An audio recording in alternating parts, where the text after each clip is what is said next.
Okay, now let's look at this question. If sine x minus cosine x is equal to 3/4, calculate the value of sine 2x without using a calculator, very importantly. Okay, now, the only way that we can find sine 2x, because remember it's a double angle, is if we have 2 sine theta cosine theta. To do that, this looks like a middle term to me.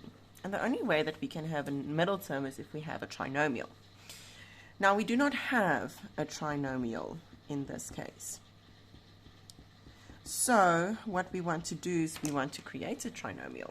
And this is an equation, so let's square both sides.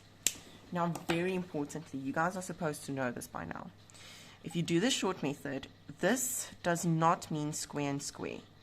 You do not say sine squared x minus cosine squared x. This is not what it means if I have a bracket that is squared. If you cannot do the short method, please write the bracket out twice and then times it out. But we are going to do the short method. So we're going to go. Short method is I square my first term, sine squared x. Then I take my two terms and I times them with each other. Sine x times by negative cosine x is negative sine x cosine x. But we are not done. By doing the short method, we times the two with each other and then we times it by 2. So this is negative 2 sine x cosine x. And then you square your second term. So this is then plus cosine squared x. Okay, then you square your term on the right. You just square top and bottom. So this is then 9 over 16. And you guys see now we have this double angle that we were looking for here. Do you see it? We now have it.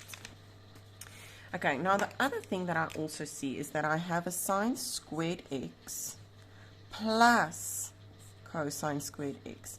And this is an identity, and we know that this is equal to 1 minus 2 sine x cosine x is sine 2x equal to 9 over 16. So what we can do here is we can now take the 1 over and then we minus it. Remember, when you take it over the equal sign, your sign changes. So what we're going to do now is we're going to say 9 over 16 minus 1, which is equal to negative 7 over 16. So negative sine 2x is equal to negative 7 over 16. There's a negative on both sides. We don't want the negative on both sides, so divide by negative 1. And then we have sine 2x equal to positive 7 over 16. And there is your answer.